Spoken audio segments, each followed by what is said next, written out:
E quando a pessoa é chamada por Deus e ela transforma a preciosidade desse chamado em um moralismo? Por exemplo, a pessoa gosta de guerrinha, a pessoa gosta das suas ocultas de uma pornografia, de esconder os seus joguinhos de estourar cabeças de pessoas, tem um sonho de entrar para o exército e mexer com uma pesada para estourar cabeça, perna de muita gente, e chama isso tudo de valentia. Aí Deus vai chamar a pessoa não para fazer isso, mas numa situação onde ela vai precisar fazer esse tipo de coisa. Por exemplo, os seres humanos em geral, eles são contra o adultério, né? Mas Deus um dia, uma única vez na história da cristandade, digamos assim, da história do Evangelho, ele chamou o profeta Osés e disse: olha, vai, casa-te com a mulher que é dada a prostituições. E é uma mulher que ela vai se prostituir, nunca vai se arrepender, mas eu coloquei amor no seu coração por ela para você entender, viver visceralmente aquilo que eu sinto pelo meu povo. Eu amo um povo que é prostituído, que ama ser... praticar um meretrício, faz porque gosta, e você, Oséias, na qualidade de profeta, vai viver isso.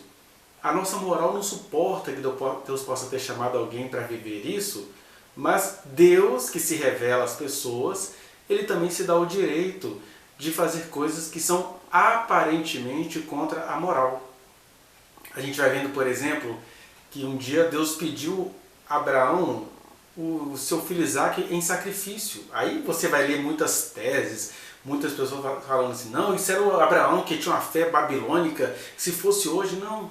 Deus se revela, ele faz absurdos, e quando é ele mesmo quem está fazendo isso, a pessoa que recebeu dele essas revelações, ela sabe que foi ele, ela sabe que não há nenhuma ferida de teor ético.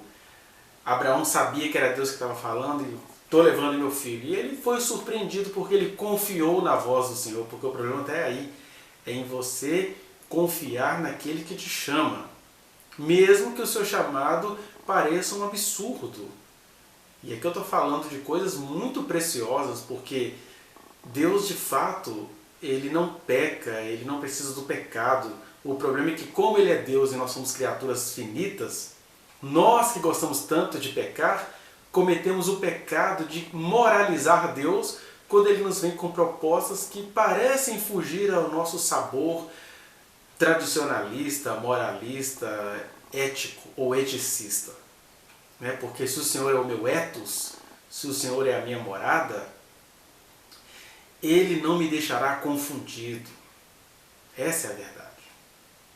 Mas por que eu estou te dizendo isso? Porque nós estamos aqui, ainda vou meditar com você em Juízes, no capítulo 1, versículo 27, até o capítulo 2, versículo 5.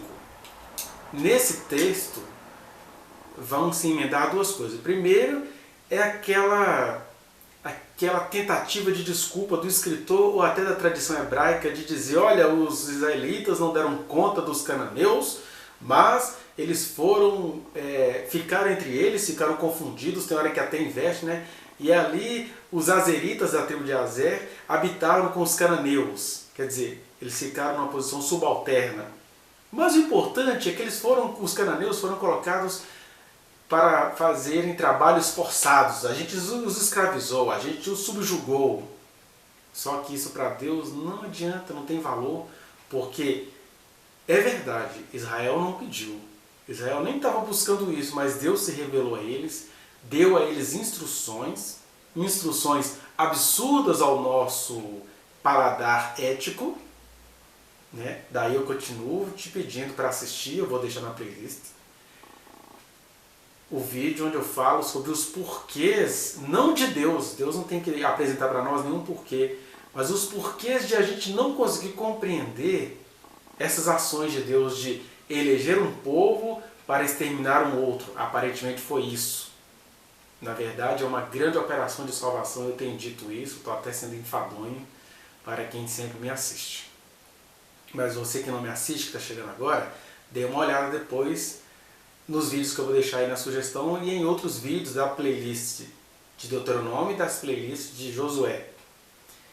Então, eu vou ler com você para a gente pensar em algumas questões quando a voz amorosa do Senhor vem de encontro ao nosso moralismo. Por que o nosso moralismo? Porque no dia a dia o cara se envolve em pornografia, se envolve em lutinhas, se envolve em violências mil, gosta de filme de ação. O que é filme de ação? Aquele tanto de gente estourada, cabeças arrebentadas. Mas quando Deus aparece para essa pessoa, dando a elas ordens estranhas ao seu pressuposto moral, aí o cara chama Deus de diabo. Né? E Deus é Deus. E se Ele se revelou a você, Ele também te deu a capacidade de ser sábio para ouvir a voz dEle. Eu não preciso nem ficar preocupado aqui de algum louco se aproveitar dessa minha palavra para dizer, Deus mandou eu fazer loucuras, igual um pastor aí no interior de Minas usou, né, aquela palavra de Oséias, ele lia assim, né? Então Deus diz, vai a uma mulher e adultera. Lá estava falando para ele uma mulher adúltera, mas ele lia, vá a uma mulher e adultera.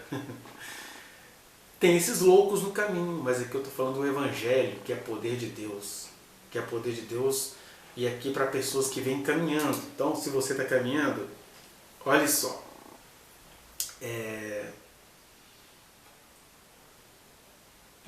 Juízes 1:27 começa assim. Manassés não expulsou os habitantes de Bet-Sean, nem os de Taanac, nem os de Dor, nem os de Ibleão, nem os de Megido, com todas as suas respectivas aldeias, pelo que os cananeus lograram permanecer na mesma terra. Essa palavra lograram, né, ela vai se repetir pelo menos 2 vezes nesse trecho que a gente está lendo, que é aquela coisa, olha, os cananeus conseguiram negociar, sendo que Deus já vinha falando desde o deserto, olha, não tem negociação, não tem conchavo. O dia que vocês se misturarem com eles, vocês serão engolidos por aquilo que os possui. Porque assim como Deus uma única vez na história mandou um profeta se casar com uma mulher dada a adultérios, foi Deus, não foi a psique adoecida dele. Uma única vez Deus pediu a Abraão o seu único filho e deu o livramento certo, na hora certa, foi Deus. Uma única vez mandou as 10 pragas do Egito e uma única vez abriu o Mar Vermelho. Foi Deus também que uma única vez na história da humanidade elegeu um povo para resolver um problema que era espiritual, embora se manifestasse em toda uma cultura cananeia, mas a origem daquilo era espiritual, por isso que Deus se revelou para que o problema fosse resolvido espiritualmente, embora com armas aparentemente humanas. Armas aparentemente e até redundantemente beligerantes, mas a verdade era um problema espiritual que precisava ser resolvido, uma operação de salvação que só quem anda com Deus vai entender que aquela era a hora de comer fruto proibido, porque eu tenho que confiar na voz do Altíssimo quando Ele me dá uma missão estranha, né?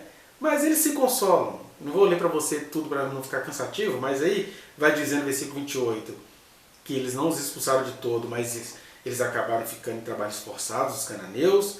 No versículo 30 também, trabalho forçado. No versículo 33, trabalhos forçados. Aí vai aquela historinha, a gente não expulsou, lograram êxito, mas ficou em trabalhos forçados. O importante é que Salomão lá na frente fez os cananeus fazerem trabalho forçado. Aí, no capítulo 2, versículo 1, sim, eu preciso ler isso com você, diz assim: subiu o anjo do Senhor, que na verdade era uma prefiguração de Jesus de Nazaré. Antes de Jesus se fazer carne, ele se revelava como anjo do Senhor àqueles povos. Então, Deus em pessoa, prefigurado como anjo do Senhor, foi de Gilgal a Boquim, que os comentaristas falam que era Betel, e disse: do Egito vos fiz subir e vos trouxe a terra que sob o juramento havia prometido a vossos pais. Eu disse: nunca invalidarei a minha aliança convosco. Isso é Jesus falando. Vós, porém, não fareis aliança com os moradores desta terra. Antes derribarei os seus altares. Contudo, não obedeceste a minha voz. Que é isso que fizestes? Pelo que também eu disse: não os expulsarei de diante de vós. Antes vos serão por adversários e os seus deuses vos serão laços. Sucedeu que, falando o anjo do Senhor, que era Jesus prefigurado, estas palavras a todos os filhos de Israel, levantou o povo a sua voz e chorou. Daí chamaram a esse lugar Boquim e sacrificaram ali ao Senhor. É interessante que se Boquim é Betel, seria casa de Deus, porque Deus se manifestou ali, né? Rebatizaram o lugar de casa de Deus. Mas Boquim, na língua portuguesa, dá essa sonoridade de bocão, né? Aí todo mundo abriu o bocão. Porque estava assim, não, nós nos colocamos em trabalhos forçados. A gente tem umas estratégias aqui. Quem sabe o Senhor fica contente com as mensagens que eu prego, mas enquanto isso eu não faço o que Ele está querendo. Quem sabe o Senhor se impressiona com os livros que eu escrevo, mas enquanto isso eu não estou fazendo o que Ele está querendo. Já pensou se Moisés desistisse da sua vocação para ser um cientista segundo toda a ciência do Egito que ele conhecia? Todos os métodos da medicina egípcia, ou Daniel desistisse para entender de toda a magia e de todas as coisas que ele sabia da Babilônia? De maneira que Deus até nos dá conhecimento, mas Ele não vai ficar impressionado se você quiser passar o seu conhecimento na frente da sua vocação. E aí, Jesus aparece aqui para esse povo prefigurado, né? E fala para eles, olha, não foi esse o trato, eu disse para vocês não fazerem alianças. Então por que essa história agora de que eles lograram? Eles lograram, quer dizer, falaram palavras doces e a gente acreditou. Olha, sobre essa questão in loco de Israel, eu sugiro que você assista aos vídeos. E até tem um outro que eu vou deixar aí também na playlist sobre pessoas e situações das quais a gente precisa se desviar, com as quais não tem negociações. Sabe por quê? Porque, de fato, existem pessoas e situações em nossas vidas com as quais não deveria haver negociação. É igual quando o apóstolo Paulo fala assim, fuja da impureza. Não tem como você negociar com aquilo que te é da personalidade. O que é impureza? Não é questão de você ter, por exemplo, desejo sexual por alguém. É ter um desejo sexual doentio por alguém para quem não te foi dada licença. É o desejo sexual pela sua sobrinha, o desejo sexual pela sua própria filha, o desejo sexual pelas novinhas, sendo que você é um homem adulto, de família constituída, aí você fica até cantando essas musiquinhas, novinha, vem de ré, bebê. Isso é impureza. Só que a gente precisa fugir disso, não tem como negociar com isso, né? Ao mesmo tempo, a lei vai dizer, olha, não adianta falar, a menina tinha 13 anos, estava dando em cima de mim. Se ela tinha 13 anos, ela é criança e você que se vire para se sair de uma situação dessa. Você é o criminoso. Então, assim como não há como a gente fazer aliança com a nossa própria impureza, não há como negociá-la, a gente tem que romper, tem que cortar os laços, né? Quem está envolvido nessas situações aí, tem que cortar laços. Não adianta falar, ele já me molestou um dia, mas agora ele vai ser meu amigo de confiança. Não existe isso, cortou, não há alianças. São os cananeus psicológicos que a gente carrega. Também Jesus diz para esse povo, Jesus em forma de anjo diz para esse povo, olha, eu disse para vocês, não tem negócio com cananeu.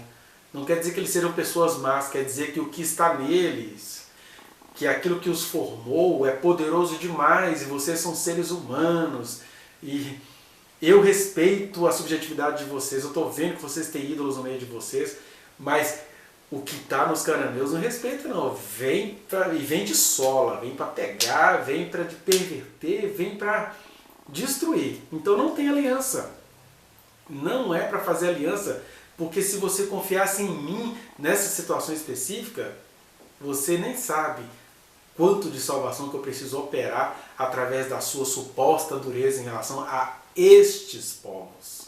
Não em relação aos outros povos, mas em relação aos cananeus, que os vídeos que você vai ver vai te explicar o porquê disso, né? Agora, é claro que não deve haver negociação, primeiro, quando a ordem é de Deus. Enquanto Deus não aparece, igual ele apareceu aqui falando, e ele apareceu no deserto avisando, eu tenho de ser um ser de misericórdia, um ser de compaixão, um ser que valoriza a amizade. Mas quando Deus chega para mim e fala assim, olha, fulano de tal é uma pessoa muito legal na sua vida, mas eu não quero contato seu com essa pessoa. Deus sabe por que ele está falando isso. Deus sabe, e Deus continua falando, né? A gente aqui floreia, envenena a nossa relação com Deus em nome disso. Mas Senhor, como assim que o Senhor vai tirar uma amizade minha com alguém? Deus sabe que aquela pessoa nem é uma pessoa má, mas ela pode não ser uma pessoa boa para você. seja no sentido da amizade, seja no sentido do relacionamento. Então, quando Deus fala, não dá. A gente tem que crer em Deus.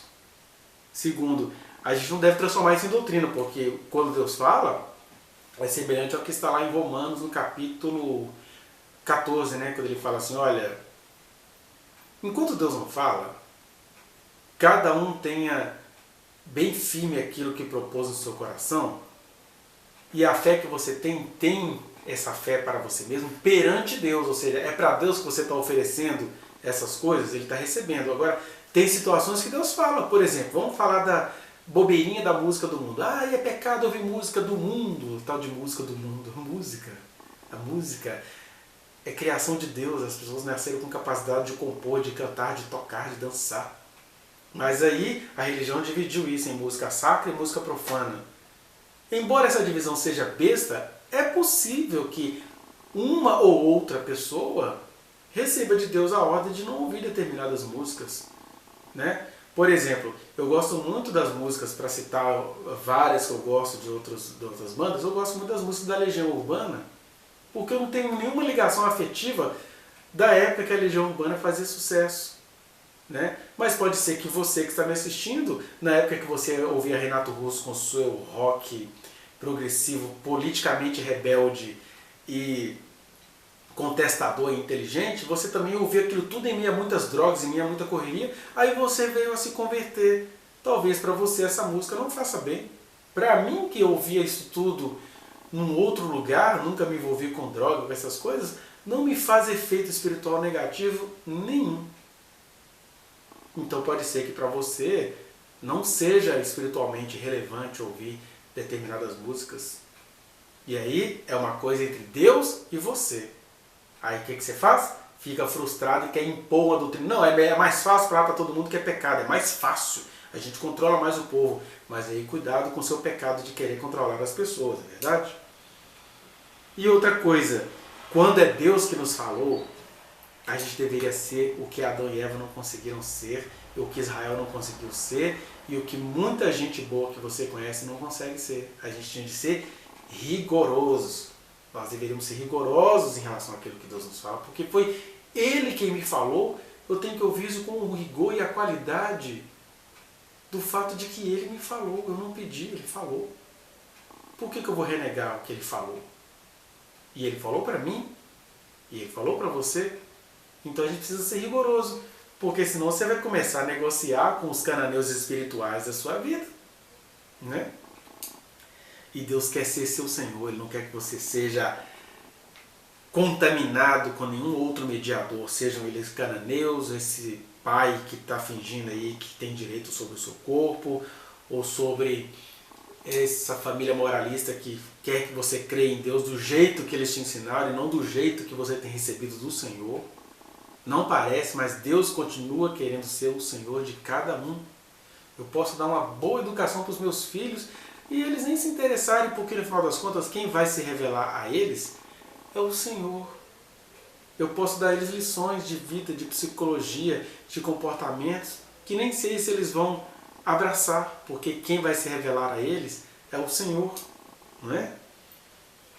Mas a radicalidade é tão interessante que às vezes a gente não consegue compreender até algumas disputas, né, de teor mais sociológico e político, por exemplo.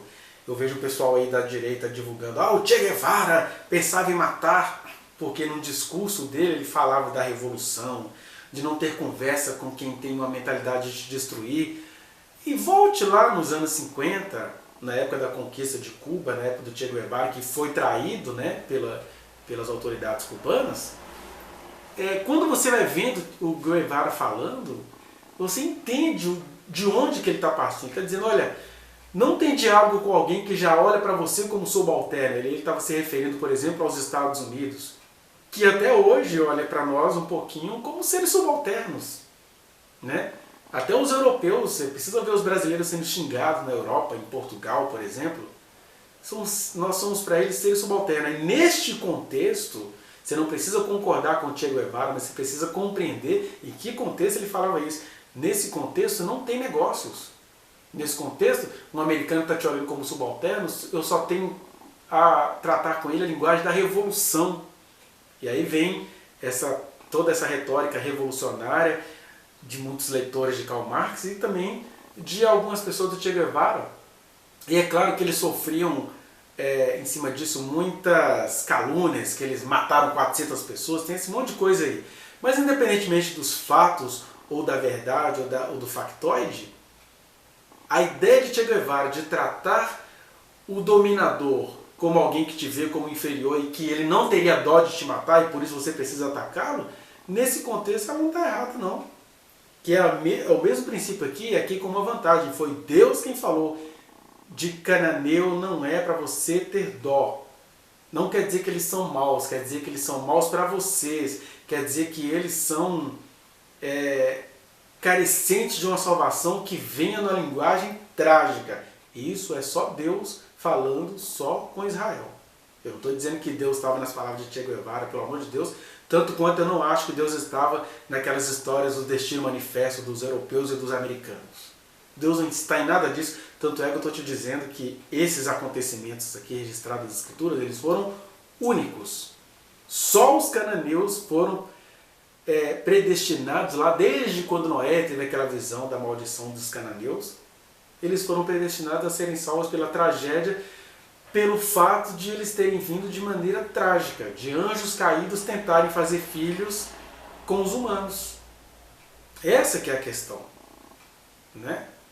Que às vezes poderia coincidir com um judeuzinho que gostava muito de guerrear, e às vezes vinha de encontro àquele judeu mais carismático. Oh meu Deus, como que eu vou destruir esse povo? Eles são tão legais, são lá de Ugarit, o pessoal assim que sabe as letras, né? Igual aqui, ó, fala que eles não conseguiram derrotar os sidônios, é um povo de tanta cultura, arquitetura. E como é que você destrói isso? Essa é a tensão que o povo de Israel tinha, que você tem no seu nível individual. Tem coisas que Deus quer que você abra mão, ainda que ela fuja todas as suas lógicas. Aí Jesus chega e fala: olha, vocês vão ter que abrir o bocão em boquinho. Então, quando você tem essas três coisas, né? Deus te deu a ordem. Você não tem que transformar a ordem que Deus te deu em doutrina para os outros. E ao mesmo tempo você tem que ser rigoroso com aquilo que Deus te falou. Aí não adianta vir com essa história: ai Senhor, o importante é que eu tive algumas vitórias, né? Quando Deus te fala as coisas, ou você faz tudo conforme a presença dele na sua vida, ou não tem vitória que vai encobrir a sua derrota de não ter feito aquilo que ele te orientou. É isso que a gente aprende neste trecho de Juízes 1 e 27 até 2, versículo 5. Né? E aí eles passam até essa dificuldade territorial. Mas você pode vencer a sua dificuldade existencial. Tire as tralhas da sua vida. Não negocie com cananeus da sua existência. Junto com o vídeo que eu estou te sugerindo aí embaixo, sobre pessoas que você precisa se afastar, eu te digo: se afaste de gente tóxica na sua vida. E quando eu falo de gente tóxica, não estou querendo dizer que a pessoa é tóxica, é que a relação dela com você é tóxica. Seja ela... Às vezes a pessoa não fez nada, é você que está com toxina no seu olhar. E aí, se você entende que você não tem como fugir daquilo, mude-se você de casa, saia da sua casa se você está de olho em alguém querendo lhe fazer mal. Se você é um dos filhos de Davi, de olho na sua irmã Tamar, sua meia-irmã, ela é prima, ela é irmã, eu vou pegar, manda fazer um bolo, fala que estou doente. Se você está com essas tramas todas, saia da sua casa em nome de Jesus. Porque você, a sua mentalidade está sendo cananeia. E Deus não vai ter dó, não. Não vai ter dó. Você precisa ser valente, ouvir a voz do Senhor que te chamou para a pureza. Fuja da impureza e fuja de outros tipos de cananeus aqui na sua vida. E nem adianta falar: eu estou dominando. Tem coisas que não dá para dominar, porque mesmo os cananeus sendo dominados, vocês vão ver nas nossas leituras. Israel vai se tornar um território pior do que Canaã, porque eles receberam graça, entendimento e revelação e nunca praticaram. Os cananeus foram justificados, porque eles eram quem eles eram por não terem as orientações que Israel tinha. Né? E você não acha que Deus que salvou Israel não salvou uma miríade de cananeus? Só que Israel não entendeu a linguagem. Os cananeus, de uma certa forma, foram árvore do conhecimento do bem e do mal, em relação à qual Israel teve muita dificuldade de compreender, porque tinham dificuldade, sobretudo, de confiar no Senhor, que é a dificuldade deles e tem sido a dificuldade nossa. Pense nisso. Independentemente de ficar preocupando se Deus mandou matar ou não, pense em quanto você tem sido assassino ou suicida da sua história diante de Deus por estar sempre desconfiando do Eterno. Confie nele. Confie nele, porque muito mais do que eu tentei te dizer aqui, ele tem para te dizer. Amém?